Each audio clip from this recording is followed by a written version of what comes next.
Bienvenidos nuevamente a una nueva edición de Azure School de licencias online. Mi nombre es Daniel Yesurón y estoy hoy acompañado por mi colega Pablo Sadier. Pablo, ¿cómo estás? Buen día. Hola, buenos días, Dani.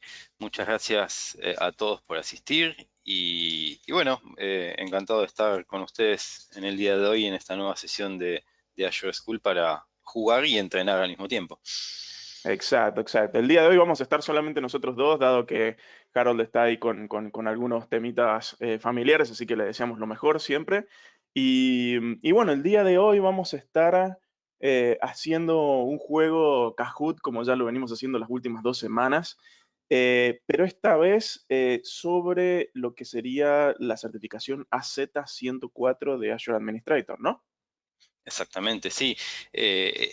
Va a ser una sesión, digamos, para un poquito más avanzados que con respecto a la semana pasada, porque ya implica, digamos, la administración de recursos de Azure, digamos, no es un nivel introductorio como el de la semana pasada.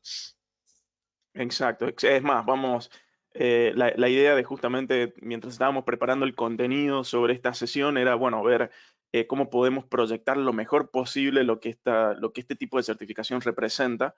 Y hemos puesto también ahora en unos minutos un slide que les vamos a mostrar para entender bien qué es lo que se mide, dado que ya estamos hablando ahora de una certificación específicamente diseñada para ingeniería a nivel de infraestructura. Entonces, eh, también a nivel de las preguntas y a nivel del contenido que tiende a tomar este tipo de certificaciones, tiende a haber otra también formulación de las preguntas y de los casos, y hemos tratado de retratar lo mejor posible ahora eso en este juego de Kahoot.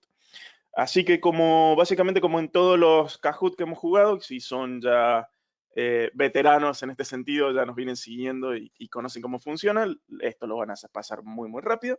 Es básicamente ingresar a kahoot.it en el navegador que quieran o aplicación de teléfono. Ahí estamos básicamente leyendo los puntos que están arriba a la derecha. Les va a pedir un código para jugar.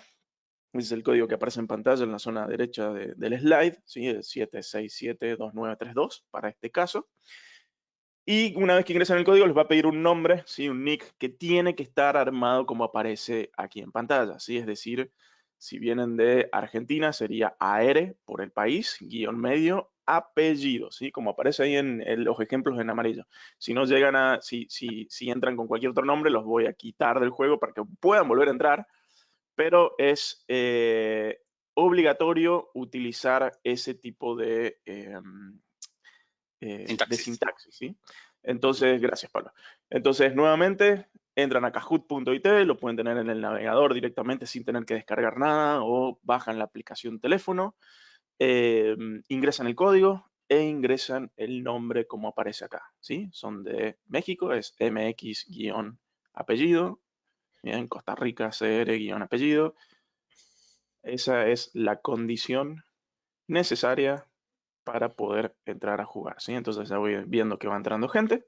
Y como siempre, Vamos, bueno, vamos a aprovechar ahora unos minutos. Sí, Pablo, vamos a tener premios, ¿no? vamos a tener premios, correcto. Los primeros tres, bien, que aparezcan en el podio, van a tener acceso a pedir una certificación, un voucher de certificación, ya sea por el AZ-104, por ejemplo, para este, o el AZ-900, que fue de las sesiones que vimos anteriormente, el que mejor quieran o el que mejor se sientan preparados para rendir, ¿sí? Eh, por lo tanto, bien, ahí hay que entender también que a la hora de jugar, cómo se mide el puntaje, Pablo. Ahí, ¿te acuerdas cómo se mide, no? Sí, sí, el puntaje, ustedes, obviamente, los que respondan de manera correcta van a ser los que tengan mejor puntaje, pero también hay que tener en cuenta la velocidad, porque si ustedes responden correctamente y son los más rápidos, van a tener un puntaje superior a los que respondan correctamente y demoren un poquito más. Igual, de todas maneras, vamos a tener muchísimo tiempo para que puedan leer las preguntas y puedan pensar también la respuesta, porque recuerden que este Kahoot va a ser de un nivel un poquito más avanzado que el de la semana pasada y hay que justamente leer e interpretar muy bien la pregunta. Así que tampoco se apuren, digamos, tanto con la respuesta, digamos, lo más importante es siempre, obviamente, responder correctamente. Sí, en este caso hemos puesto un poquito más de tiempo, antes poníamos 20 segundos para contestar, hoy pusimos 1 minuto, básicamente por pregunta.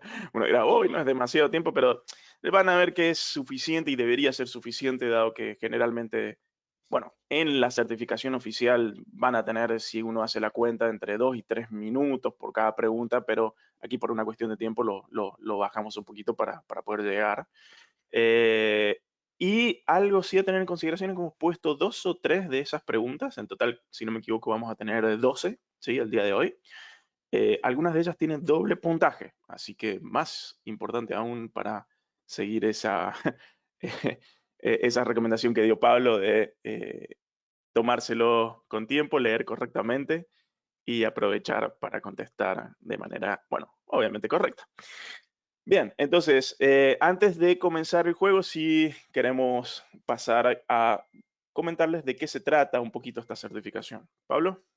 Sí, exacto. Esta certificación, bueno, tengan en cuenta que se actualizó el 25 de mayo del 2021, o sea, hace muy poquito tiempo hubo una actualización del contenido de este examen, que de todas maneras, por lo que estuve revisando, no son cambios muy significativos de lo que era el examen anterior, porque se mantiene justamente la misma temática, pero tengan en cuenta que para esta certificación lo ideal es que ustedes ya tengan experiencia práctica en la administración de servicios de Azure, o sea, que ustedes hayan tenido una suscripción, hayan metido mano de implementar alguna máquina virtual, algún servicio, porque bueno, justamente al ser una certificación de Azure Administrator, la idea es que ustedes tengan los skills necesarios para administrar cualquier recurso de Azure y puedan no solamente administrar, sino, bueno, obviamente implementar.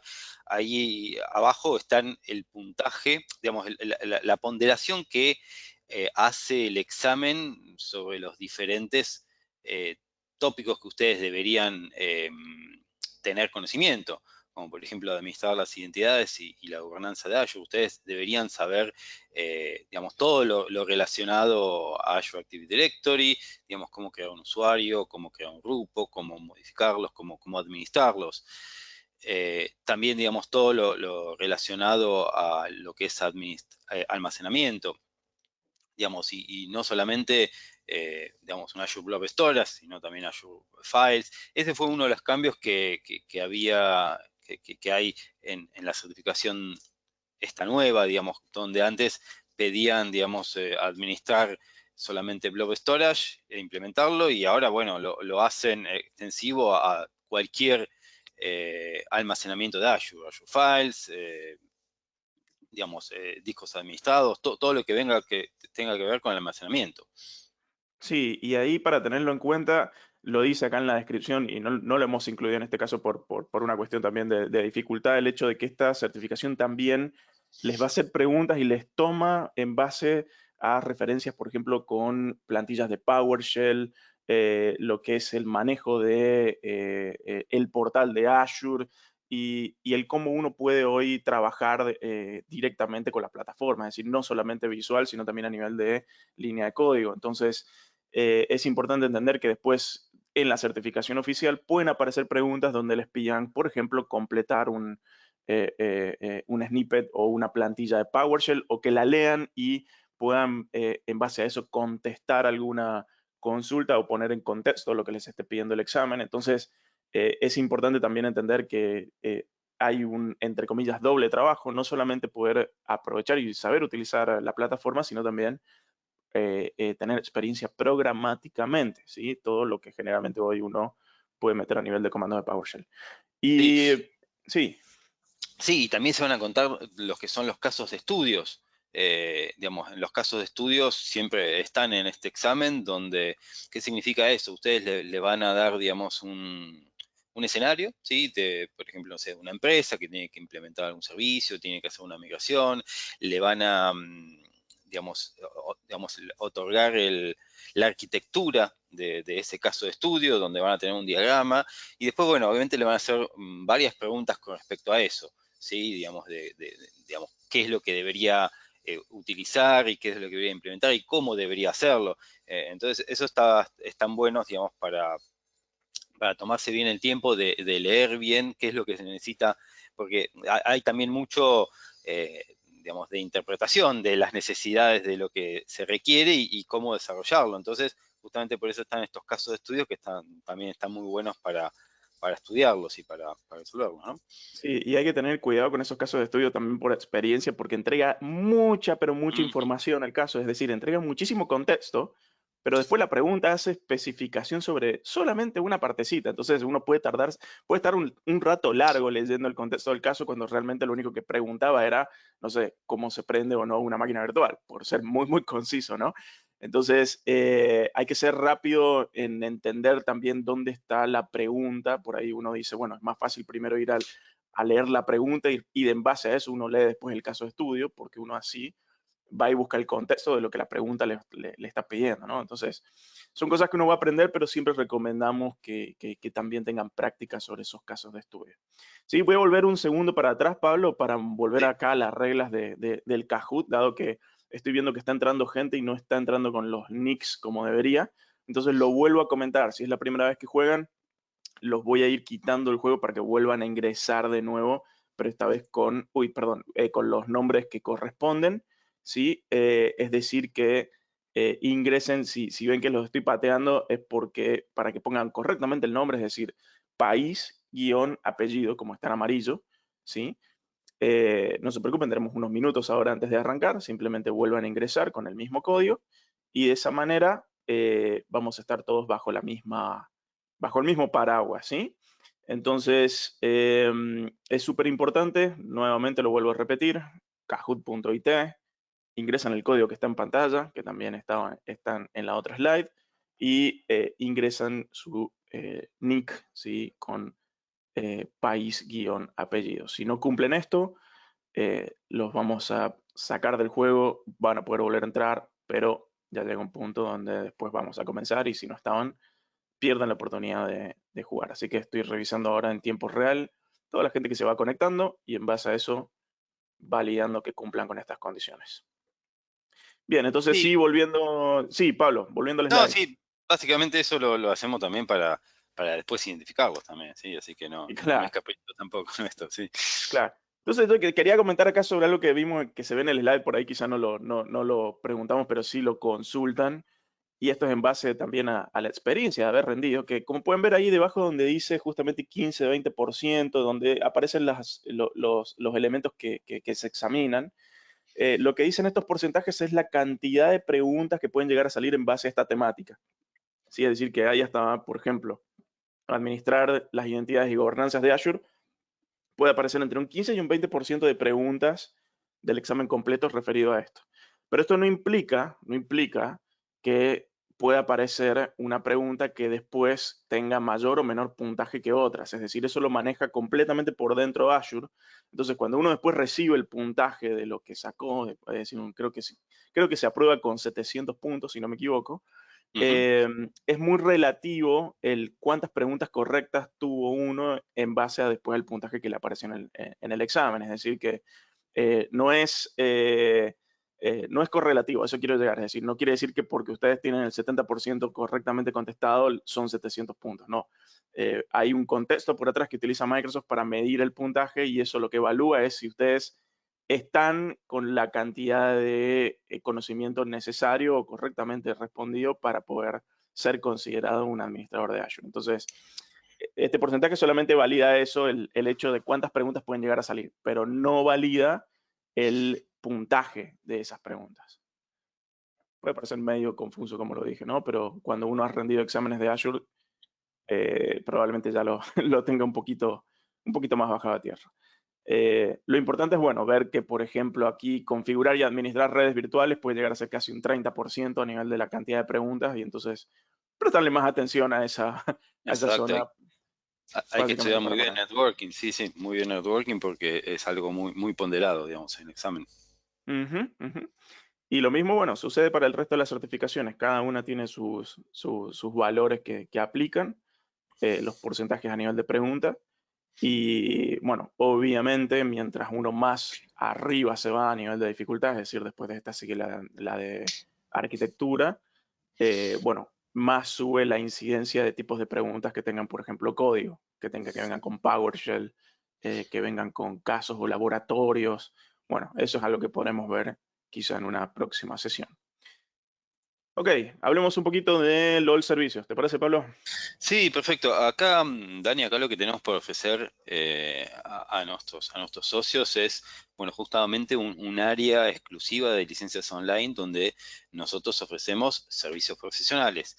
Y esto, ¿por qué lo hacemos? Bueno, justamente porque a veces tenemos partners donde quizás sean muy fuertes y tengan muchos conocimientos, como hablamos antes de ciertos tópicos de Microsoft, pero bueno, el universo Microsoft realmente es muy grande, entonces muchas veces es imposible conocerlos todos y poder llevarlos a cabo. Entonces, nosotros acá lo que ofrecemos en servicios profesionales es, digamos, todo lo referente a implementaciones y puestas en marcha. Si ustedes tienen algún caso donde tienen que hacer una actualización, inmigración y no se sienten confiados o fuertes en conocimientos para hacerlo, nosotros ahí también los podemos apoyar en eso.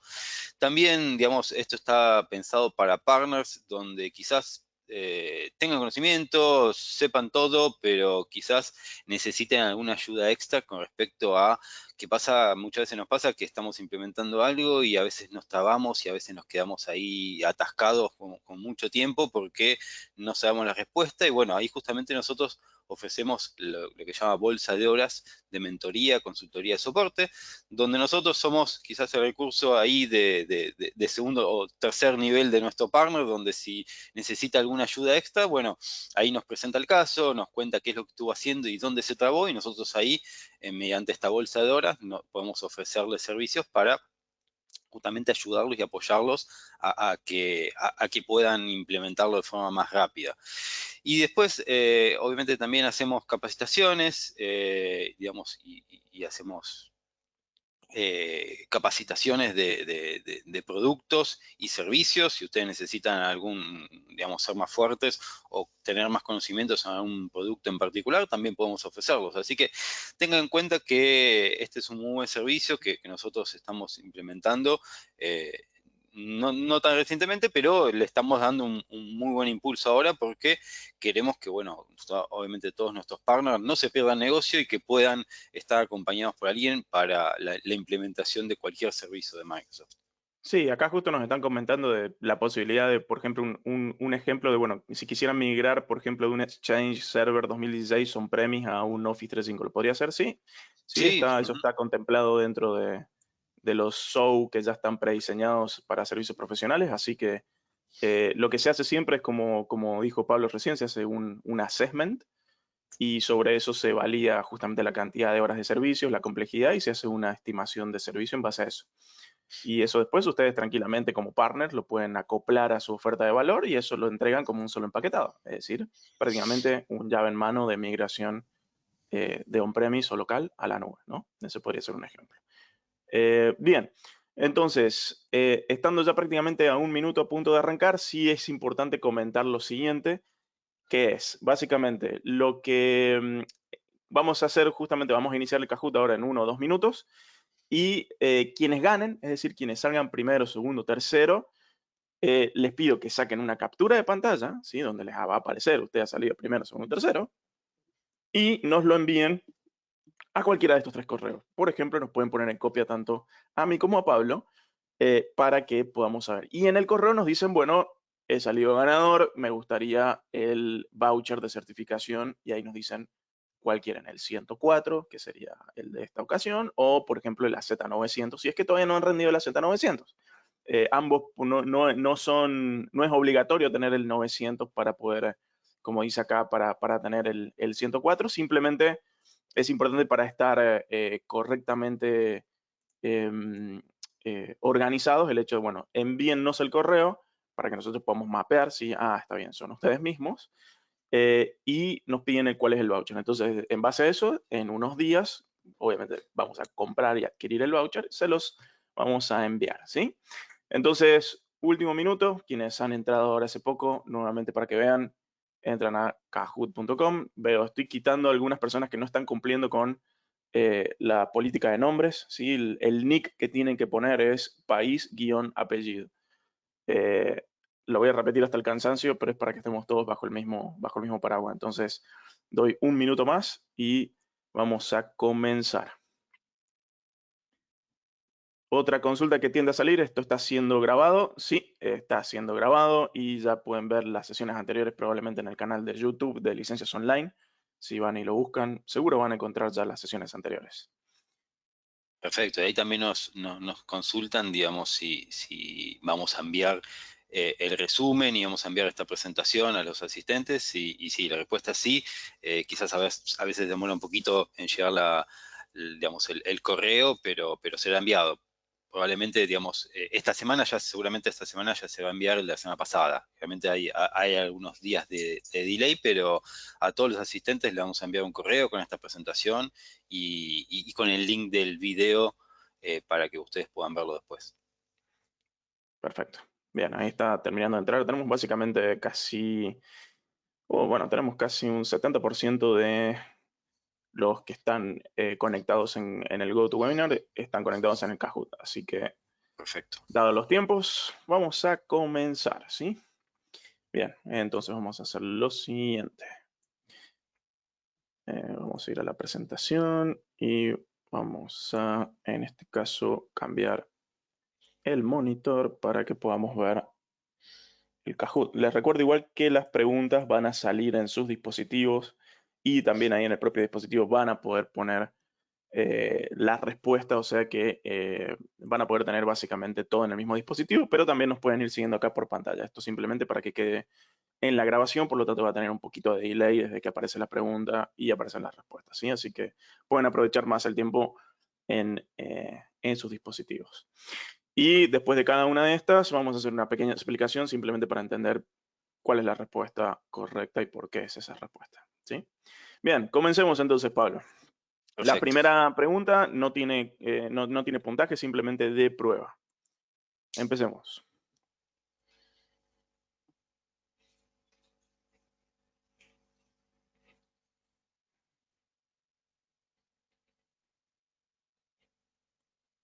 Entonces, la clásica que no tiene puntaje, 2 más 2.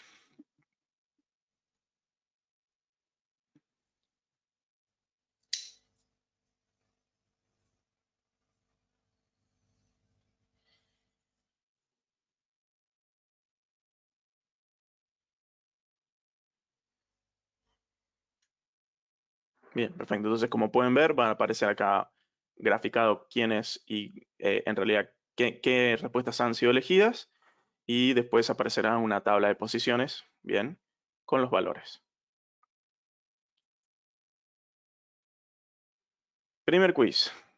¿Quieres agregar contoso.com como dominio en tu Azure Active Directory y debes validarlo? ¿Qué registro debes crear en la zona DNS? Registro CNAME, un MX o TXT, un SPF, un PTR. ¿Qué tipo de registro hay que poner para validar un dominio? Esto es bastante clásico.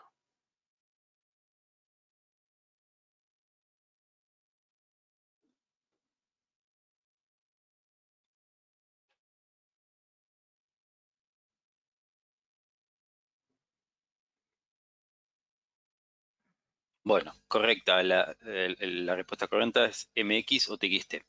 El método para que Microsoft valide que uno es dueño del dominio es pedirte que agregues un registro en la zona de DNS, que obviamente si sos dueño del dominio vas a poder hacerlo.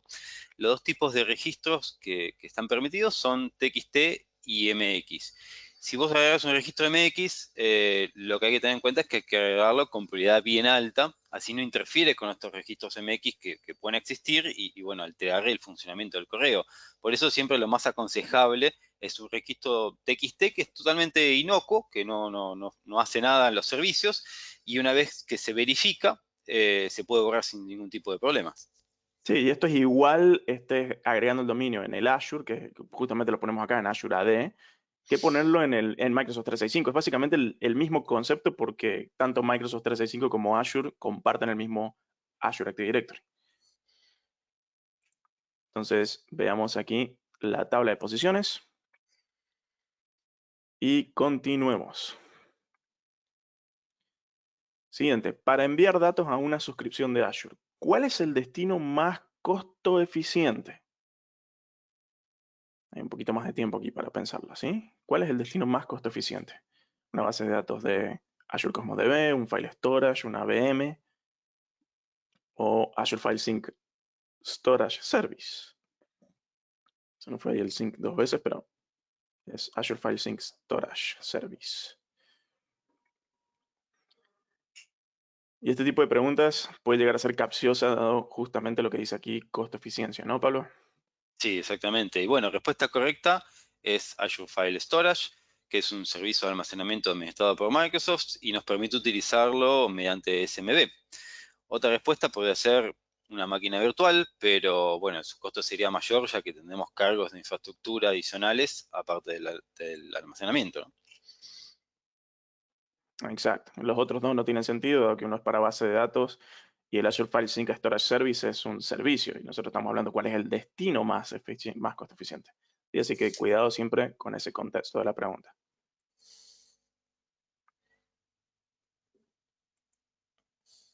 Siguiente. Doble punto. Vean la imagen que va a aparecer a continuación, ¿sí? Se necesita habilitar la característica de Desired State Configuration. Lo primero que se debe hacer, ¿qué es? En base a esta imagen. Y aquí ya hay un minuto para pensarlo y verlo. ¿Qué deberíamos hacer para poder habilitar esa característica? Capturar un snapshot, conectarse a la VM para poder hacerlo, configurar el DNS o iniciar la VM.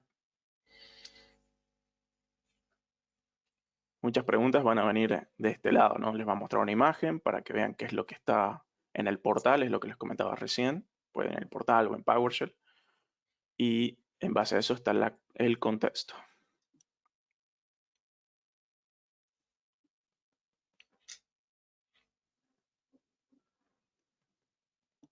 Pusimos más tiempo, efectivamente, para que tengan más tranquilidad para ver, en este caso, la imagen.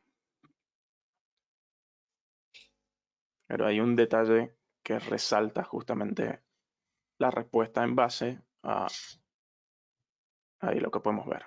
Efectivamente, la respuesta correcta es hay que iniciar la máquina virtual. Como podemos ver, aquí aparece en el contenido que dice el estatus de esta máquina stopped deallocated, es decir, está parada y desasignada, por lo tanto no podemos activar la característica de Desired State Configuration sin primero iniciar esa máquina virtual.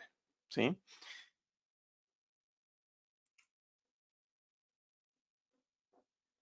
Siguiente. ¿Verdadero o falso? También en la imagen. Tiene un inquilino de Azure AD llamado Adatum y una suscripción de Azure llamada Suscripción 1. Adatum tiene un grupo llamado Desarrolladores. La suscripción 1 contiene un grupo de recursos llamado Dev. Debe proporcionar al grupo de desarrolladores la capacidad de crear Logic Apps en el grupo de recursos Dev. La solución es, en suscripción 1 asigna el rol de Dev Test Labs al grupo de desarrolladores. ¿Esto cumple con la meta?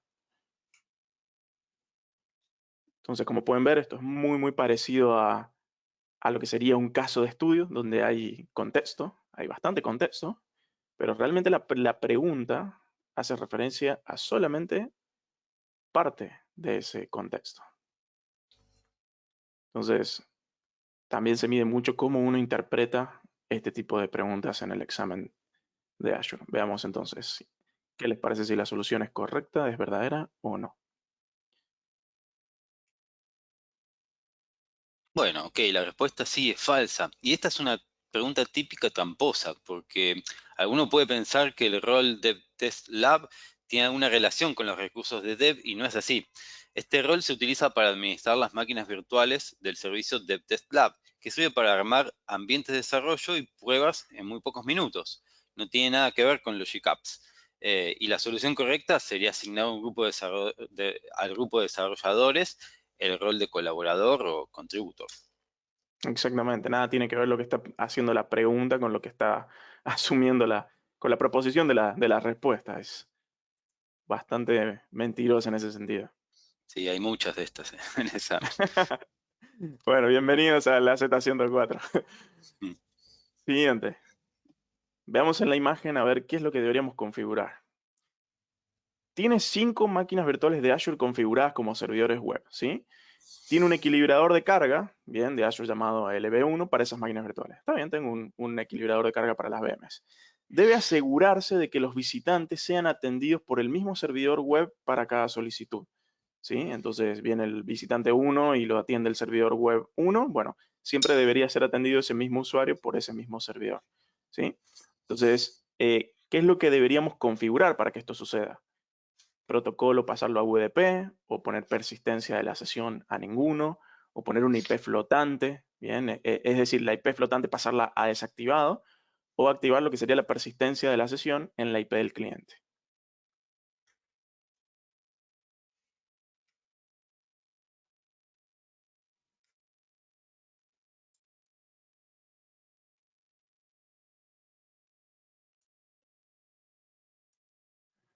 Bien, perfecto. Básicamente ahí la misma, la configuración aquí lo dice la propia proposición, ¿no? Dice asegurarse que los visitantes sean atendidos por el mismo servidor web, por lo tanto, la persistencia de la sesión en la IP del cliente es la respuesta correcta. El resto, básicamente, no hace sentido o destaca lo contrario, ¿sí?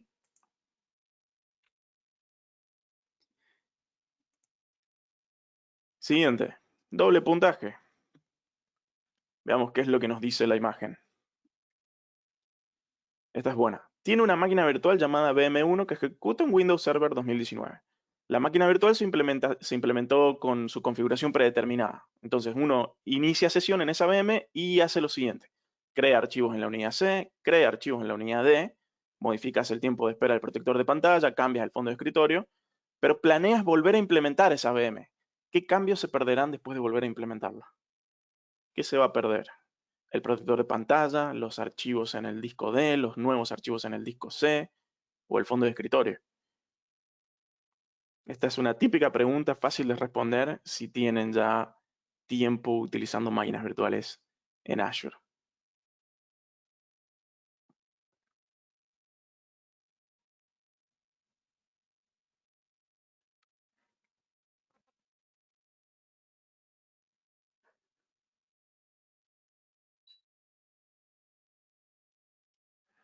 Bien, me alegro que la mayoría, bueno, dentro de lo que es la mayoría de las respuestas, escogieron la respuesta correcta.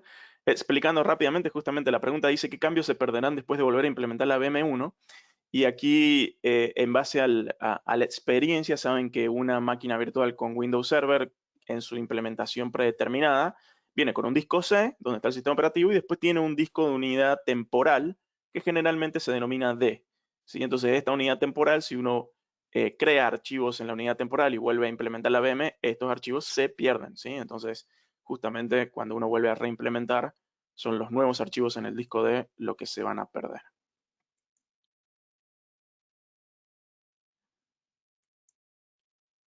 Siguiente. Veamos la imagen para ver qué deberíamos identificar. Tiene una plantilla de implementación denominada Template 1 que se utiliza para implementar 10 aplicaciones web de Azure. Debe identificar qué configurar antes de implementar Template 1. La solución debe minimizar costos en Azure. Entonces, ¿qué deberíamos implementar para configurar en este caso para poder implementar 10 aplicaciones web de Azure? Y que sea costo eficiente también. Esta pregunta también es clásica para quienes trabajan con web applications o han generado un web application en Azure en algún momento.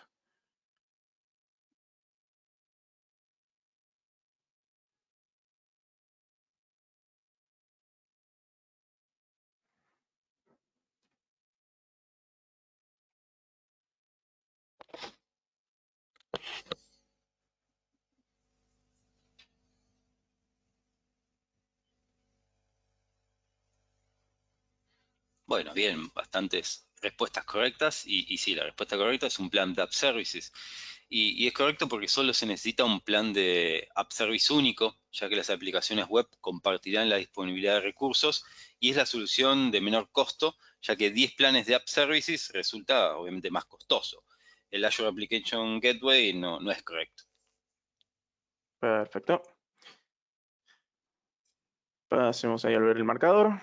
Excelente. Sigamos a la que sigue. Otro quiz. Ver imagen. ¿Qué debería ser primero? Bien. Tiene una cuenta de Azure Storage V1 de uso general, denominada Azure Storage 1, que usa almacenamiento con redundancia local LRS. Bien, debe asegurarse que los datos de la cuenta de almacenamiento estén protegidos si falla una zona. Bien, ahí yo creo que ahí está el punto, si falla una zona.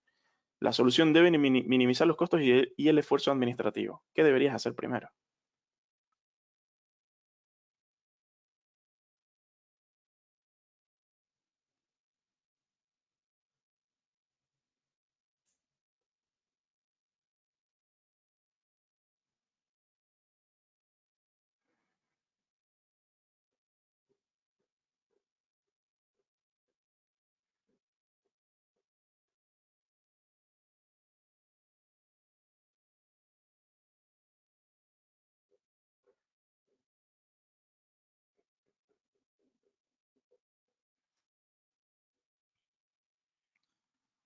Ok, Bueno, bien, ok. acá la respuesta correcta, bueno, justamente está bien, es actualizar a propósito general versión 2. Y bueno, es correcto ya que las cuentas de almacenamiento versión 1 no permiten replicar de zona. Y bueno, justamente lo que queremos hacer en este caso es modificar la redundancia local por una replicación GRS, quizás para replicarla geográficamente. Pero bueno, justamente el primer paso es actualizarla a propósito general versión 2. Claro, sobre todo acá porque te dice que si falla una zona completa, sí o sí estás obligado a utilizar una de esas versiones donde ya estás al mismo tiempo obligado a pasar a una versión 2, ¿no? Entonces, puede parecer media mentirosa, pero también va en base a la experiencia de trabajar con ese tipo de situaciones. Veamos cómo está la tabla. Perfecto. Siguiente. Doble punto. Vamos a ver qué dice la imagen.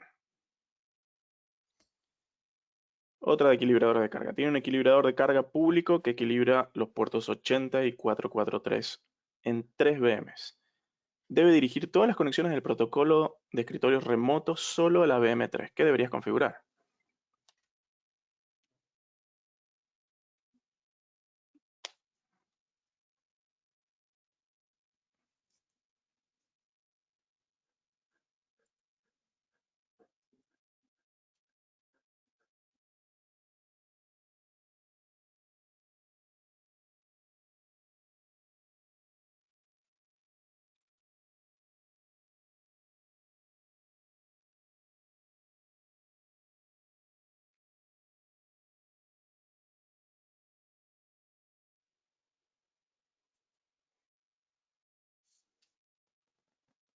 Bien, pocos segundos.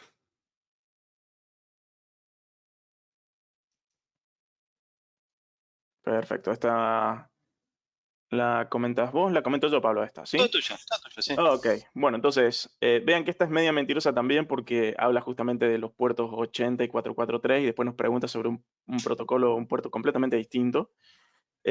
Por lo tanto, lo que dice arriba la pregunta no tiene nada que ver con lo que con el contexto de lo que realmente nos está preguntando, ¿no? Dice, debe dirigir todas las conexiones del protocolo RDP, el 3389, solo a la BM3. ¿Qué debería configurar? Bueno, una regla de NAT entrante es la respuesta correcta. El resto de la premisa era más que nada para confundir en el caso que uno no conozca cuáles son esos puertos. O sea, el 80 y el 443 son justamente otro tipo de comunicación. Así que aprendan los puertos más clásicos utilizados en Azure. Siempre es una buena idea hacerlo. Siguiente. Veamos la imagen y esto va a preguntar a qué redes virtuales se puede establecer un emparejamiento, un peering desde la VNet 1.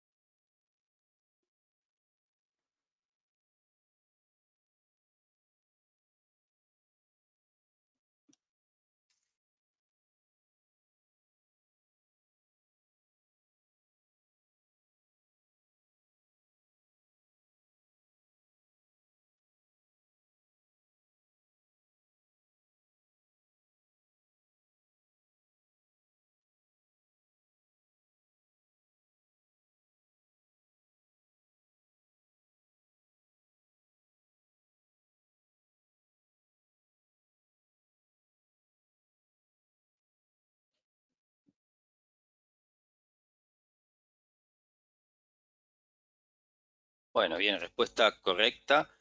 VNet 3 y VNet 4, porque como pueden ver, la VNet 1 y VNet 2 se solapan las redes entre sí. Acá no tiene nada que ver la región, porque bueno, justamente si se quiere hacer un peering, se puede hacer entre regiones, e incluso se puede hacer entre suscripciones diferentes. Aquí lo importante es justamente interpretar bien, digamos, y leer, digamos, los network address de cada una de las VNet, y bueno, se van a dar cuenta que la VNet 1 y la VNet 2 comparten las mismas redes, entonces ahí no se puede hacer ningún tipo de peering. Correcto, correcto. Sí, como lo dijimos al principio, van a haber muchas preguntas de networking, por lo cual es bueno conocer también temas de direccionamiento para poder entender el contexto de la pregunta. Bien. Ok, penúltima pregunta, también otra imagen. ¿Qué debo crear para almacenar la contraseña? ¿Sí? Y dejo la imagen para que la lean.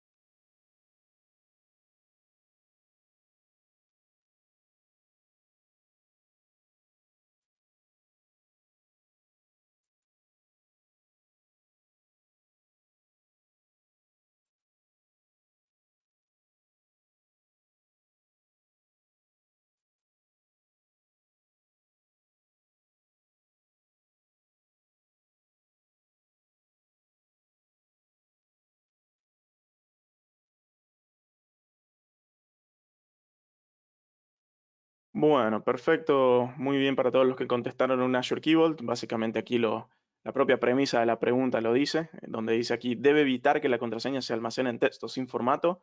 Y creo que ya en varias webinars, si nos vienen siguiendo, hemos predicado también que Azure Key Vault es justamente una de las soluciones por excelencia para poder resolver este tema, ¿sí?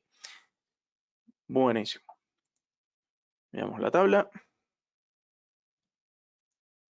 Y llegamos a la última, que es verdadero y falso. Veamos qué es lo que dice la imagen, ¿sí? Les dejo para que lean.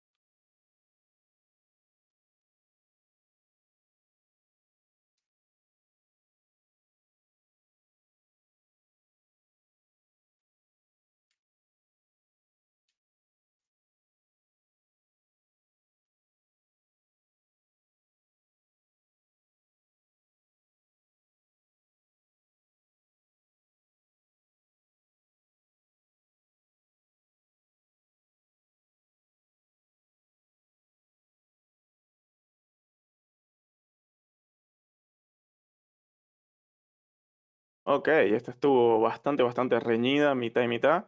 Si volvemos a ver acá lo que sería la pregunta o la solución, podemos ver que justamente nos dice que cuál es lo que se necesita hacer es crear una conexión VPN punto a sitio y utiliza aquí un certificado autofirmado. Entonces, dice, bueno, la solución es exportar el certificado del cliente de PC1 e instalarlo e instalar el certificado en la PC2, lo cual es verdadero y lo dice ahí también, lo pueden revisar en la guía de implementación de VPN, así que ante esa necesidad pueden, bueno, claramente ir a ver en las guías, en los tutoriales de Microsoft y hacer la prueba también personalmente.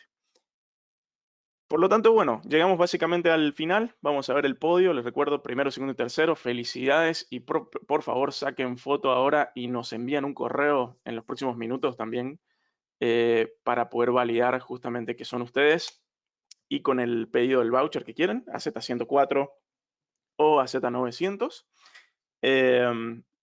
Gracias a todos también por el feedback que nos vienen dando. Con eso vamos a ir mejorando cada una de estas siguientes sesiones para poder ir agregando contenidos. También aceptamos feedback de qué otro tipo de certificaciones les gustaría que tomemos para hacer este tipo de juegos. Estábamos planteando ir, por ejemplo, con las de Microsoft, las MS900, las de Power Platform, ¿sí? Entonces, la idea es justamente ahora vamos a empezar a diseñar la siguiente tanda de estas sesiones y nos gustaría también contar con el feedback que nos puedan entregar. Así que si quieren en el chat rápidamente nos pueden decir sobre cuál de las certificaciones les gustaría que hagamos los siguientes entrenamientos. Podemos hacer una parte 2 de la Z104. Podemos ver también, bueno, lo que acá están diciendo Azure Security, podría ser la MS900. Acá están preguntando, bueno, ¿con cuál certificación debería comenzar? Y deberían ser las 900, guión 900, AZ900, MS900. Son básicamente 900 es fundamentals, ¿sí? Las fundamentales, que sirven tanto para técnicos como para comerciales. Entonces, ahí en el chat pueden ir escribiendo y poder ir aprovechando para Sí, que ese feedback lo usemos. perfecto. Y también, digamos, algunas recomendaciones que nosotros le podemos hacer, digamos, como para cuando ustedes tengan que hacer el examen. Bueno, justamente bájense, digamos, en Person View, digamos, el programa que se utiliza para hacer el examen y testéenlo antes del día del examen, porque, bueno, justamente eh, tienen que verificar que puedan correrlo y es un programa que, bueno, justamente como es un programa que inhibe todas las demás aplicaciones, porque uno cuando lo utiliza tiene que estar solamente ese programa abierto. Hay algunos antivirus que quizás lo tomen como dañino o sospechoso. Entonces, hagan el testeo antes, justamente para evitar algún tipo de problema o demoras en el momento de iniciar el examen. Y después otra recomendación que les hacemos es, bueno, justamente en el día del examen, digamos, tengan el escritorio de trabajo totalmente limpio, no tengan ningún objeto, porque, bueno, el proctor se los va a cuestionar y se los va a hacer remover, porque, bueno, no tiene que haber nada en la mesa de trabajo, salvo la computadora que uno utiliza, ni ninguna pantalla cerca, ¿sí? Si tienen un monitor, un televisor o algo en la habitación, tápenlo, remóvanlo, porque eso es algo que no está permitido también. Así que tengan en cuenta estos datos, digamos, para el día del examen, para no perder tiempo y, bueno, justamente no tener interrupciones molestas del instructor. Sí, tal cual, es súper importante tener bien bajado a tierra eso. Y mientras tanto, mientras van agregando también comentarios y qué es lo que les va pareciendo y feedback para que podamos utilizar en las próximas sesiones, quería mostrarles algo interesante que está, bueno, primero que nada, para los que ganaron nuevamente, felicidades. Acá están de nuevo los correos electrónicos, pueden pasarnos a Pablo y a mí en copia justamente la captura de pantalla y con el voucher de certificación que quieran, ¿sí? AZ104, AZ900, por ejemplo. Y lo que quería mostrarles es que cuando dos cosas a tener en cuenta. Primero, ¿qué es lo que pasa si desaprobamos el examen? Si desaprobamos el examen, ¿podemos volver a rendir? La respuesta es sí. O sea, hay que volver obviamente a comprar el voucher o adquirir un voucher y uno puede volver a rendir. Lo que hay que tener en cuenta es que si uno sigue desaprobando, Microsoft va a ir exigiendo un mayor tiempo de espera entre cada vez que uno se va examinando. Entonces, la primera vez te va a pedir que esperes 2 días antes de volver a rendir. La siguiente te va a pedir que esperes una semana, un mes. Y de esa manera, si no me equivoco, hoy las reglas dicen que uno puede rendir hasta 5 veces el mismo examen hasta que tenga que esperar después un año para volver a rendirlo. Entonces, básicamente pueden rendirlo hasta 5 veces, pero ya después de la quinta que uno desapruebe, tiene que esperar un año completo para volver a intentar rendir. Así que eso es para tenerlo en cuenta. Y a la inversa, si uno sí lo aprueba, va a tener la certificación básicamente por determinado tiempo, que las nuevas reglas dicen que las certificaciones duran un año, si no me equivoco, ¿no, Pablo? Lo podemos Sí, revisar cualquier exacto. cosa. Ujú. Y aquí cuando uno se va a su dashboard, aquí aparece, por ejemplo, vean aquí, este es mi caso particular, dice, mira, tu certificación de Azure Administrator, bien, expira el 27 de noviembre. Eso quiere decir que ahora con las nuevas reglas, lo que hace Microsoft es que entrega lo que se llama un assessment de recertificación. Esto tiene dos cosas de bueno. Primero, que es como si fuera un examen de Azure de, si no me equivoco, unas 20, 30 preguntas, pero es un assessment. Esto quiere decir que no es pago, no hay que pagar extra para poder recertificar, o sea, para poder renovar Validar. la certificación. Antes sí, antes cuando la certificación vencía hace unos años había que volver a pagar y volver a recertificar. Hoy Ujú. no. Hoy lo que hay que hacer es simplemente entrar y renovar la certificación con un assessment. Lo bueno que tiene esto, y solamente porque estuve leyendo las reglas, es que si este assessment uno lo falla, porque puede pasar, Microsoft permite rendir este assessment tantas veces como ustedes quieran, con la condición de que se haga una vez cada 24 horas. Es decir, que si hoy voy y trato de renovar esta certificación y no llego con el puntaje requerido, Microsoft me dice, bueno, está bien, puedes volver a probar mañana y el día después de mañana. Entonces puedo hasta el 27 de noviembre probar todos los días si quiero, hasta que la pueda renovar, y esto se recertifica por un año más. Y al año que viene hay que volver a hacer lo mismo. Entonces, está bueno este sistema, sí, dado que ya nos ahorra un poco de dinero a la hora de recertificar, pero bueno, le bajan el tiempo de vida a las certificaciones. O sea que hay que tener cuidado. Si esto uno no recertifica antes de esta fecha, ahí sí tendría que volver a comprar y volver a rendir el examen como normalmente lo haría, ¿sí? Pero quería mostrarles nada más que en su dashboard les va a mostrar siempre el estado de sus certificaciones, les va a llegar un mail y demás.